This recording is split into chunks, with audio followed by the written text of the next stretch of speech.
Salam bertemu kembali bagi anak-anak kami sekalian.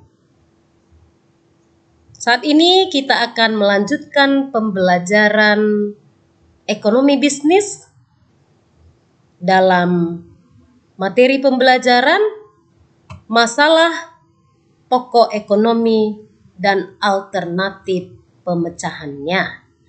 Kalau pada pertemuan sebelumnya kita sudah membahas tentang masalah pokok ekonomi, ya, masalah pokok ekonomi. Apa saja yang terkait di dalam masalah pokok ekonomi itu, yaitu tentang permasalahan ekonomi klasik dan permasalahan ekonomi modern. Ya, kalian sudah mempelajarinya pada pertemuan sebelumnya, ya. Menyangkut hal apa saja, ya, permasalahan ekonomi klasik dan permasalahan ekonomi modern itu, ya, tidak terlepas dari masalah produksi, distribusi, dan konsumsi dari masyarakat ataupun kita manusia di dalam menjalani kehidupan kita sehari-hari. Karena kita tidak bisa terlepas dari masalah ekonomi. Dari mulai kita bangun tidur, ya, kita sudah berhadapan dengan masalah ekonomi. Sampai kita mau tidur kembali, masalah ekonomi tetap menjadi prioritas di dalam kehidupan. Oke, sekarang kita akan lanjutkan pembelajaran kita mengenai sistem perekonomian, ya. Sistem perekonomian. Sistem perekonomian yang diterapkan dalam kehidupan sehari-hari secara garis besarnya dibagi atas 4 bagian. Yang pertama disebutkan sistem ekonomi tradisional. Yang kedua, sistem ekonomi terpusat. Yang ketiga, sistem ekonomi pasar. Dan yang keempat, sistem ekonomi campuran.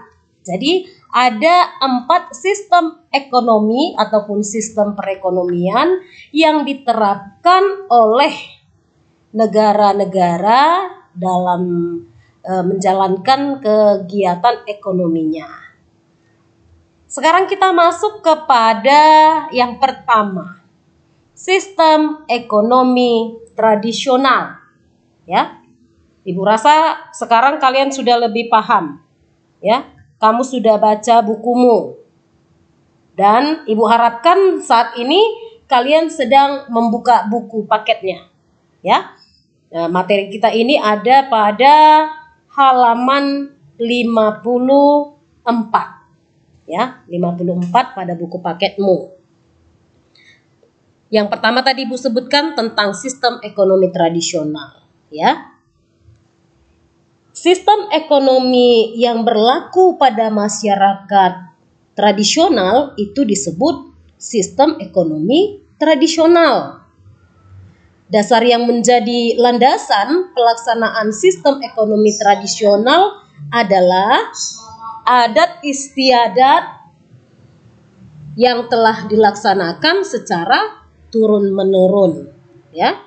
Nah, sistem ekonomi tradisional ini memiliki beberapa ciri-ciri, ya. Yang pertama, masyarakat memiliki kewenangan untuk mengatur perekonomian di daerahnya. Yang kedua, sektor agraris merupakan sektor ekonomi utama dalam kegiatan perekonomian. Yang ketiga, belum mengenal teknologi atau jika ada pun masih sangat sederhana. Yang keempat, kegiatan produksi dilakukan sendiri untuk kepentingan sendiri sehingga tidak mengenal adanya perdagangan. Yang kelima, jika terjadi transaksi jual beli dilakukan dengan sistem barter. Yang keenam, belum mengenal sistem spesialisasi ataupun pembagian kerja. Yang ketujuh, benda yang diproduksi menyesuaikan kebutuhan masing-masing rumah tangga. Nah, inilah ciri-ciri dari sistem ekonomi tradisional. Adakah kebaikan dari sistem ekonomi tradisional ini? Ada, ya, ada.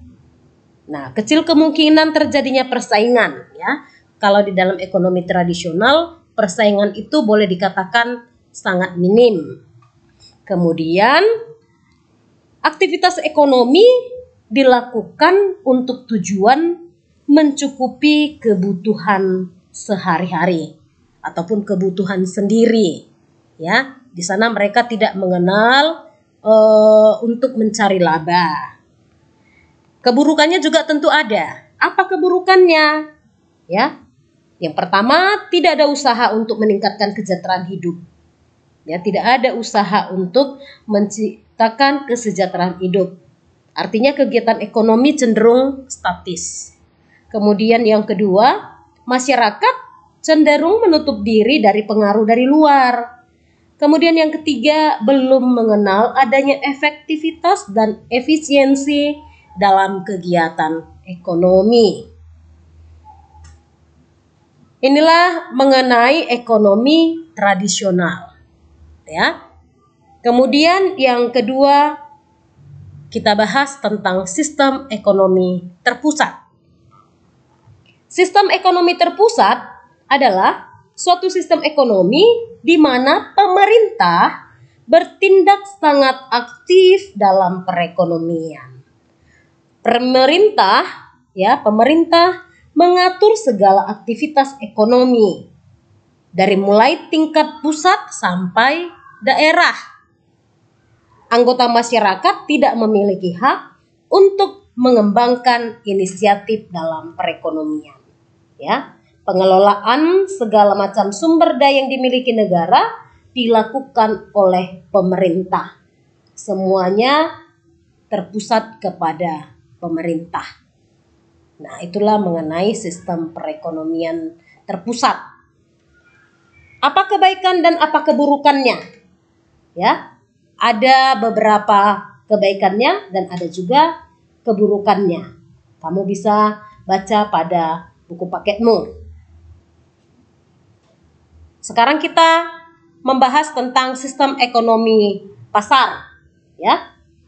Sistem ekonomi pasar merupakan sistem ekonomi yang dicetuskan oleh aliran klasik, di mana aliran klasik mengharapkan perekonomian bisa berjalan bebas sesuai dengan mekanisme pasar. Hal tersebut, ya, sebagaimana dikemukakan oleh Adam Smith, ya, kaum klasik, mengatakan bahwa laju perekonomian hendaknya ditentukan oleh kekuatan permintaan dan penawaran di pasar. Jadi sistem ekonomi pasar ini sangat berpengaruh ataupun sangat bertitik tolak pada permintaan dan penawaran. Jadi berapa banyak permintaan dan berapa banyak penawaran, itulah yang menentukan sistem perekonomiannya. Ciri-cirinya, ya, individu memiliki kebebasan, ya. Di sana ada kebebasan. Ya, ada kebebasan di sana. Kebaikan dan keburukannya, ya, kamu baca sendiri pada buku paketmu. Yang terakhir, sistem ekonomi campuran. Sistem ekonomi campuran merupakan perpaduan antara peran pemerintah dan swasta. Pembagian peran di antara dua pelaku ekonomi tersebut diharapkan mampu menciptakan simbiosis mutualisme sehingga mampu mengangkat tingkat perekonomian negara. Meningkatnya perekonomian negara berarti kesejahteraan masyarakat lebih terjamin. Misalnya seperti di negara-negara modern saat ini, sektor swasta diberi kebebasan untuk mengusahakan sumber daya alam. Pemerintah mengatur jalannya perekonomian. Ya. Bentuk pengaturannya